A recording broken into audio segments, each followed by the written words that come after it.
abasaza b'iki babaye ndayatimbatisi abasaza b'iki baranyobeye ariko subuko mu Rwanda rwa iye ndi umusaza utera akabariro nuko inkumi zigenda zijujuta ngo ndanunira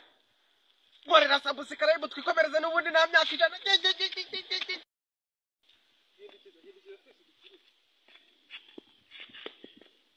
ayika data we ayika data we uracabaho urakomeye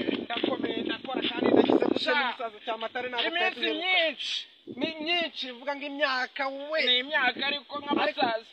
ariko siko ndeba ushaje imbura gihe ngenda cyakomeye wahora n'igi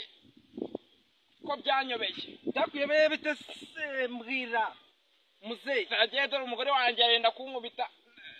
ishyano nahuye naryo buriya muri iyi minsi rero swese sinakubwiye ngo shaka n'ubundi ngo gushaka nashatse umudamu munini ndagenda nkagwamo nkabura we ushatse umwana w'imyaka 15 umwana w'imyaka 15 ubundi urumva mwagira niye mishyikira reka zabana nibo baryoha buriya rero abana se nyine ngo biryoha bisangiye reka abashoboye birire noneho neze maze ngo baze kantu gato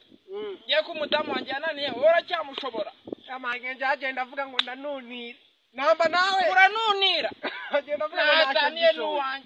agenda avuga ngo ntacyo ngishoboye ngo ndashaka akazi kose ngo ndagakora ngo nkaza nkihwanyagura nako nagira ariko ngo genda ngo nta kintu maze ako kanya mwisagonda rimwe ajya kureba amatemu ngo niwe ubishoboye byose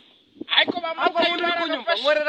nkorera subscribe cyangwa se ka sabone madamu wanje madamu yanjyewe ngiye kuzamutana isangiye mukecuru nashobora namununira akavuga ati mukecuru wawe rero buriya kiragiye wigize ibintu ndaga mu kazi kose ngenda ndagakora ngenga muze omba rero muze Kamire ndakumvisha nakwihisha reka ngusezereho dore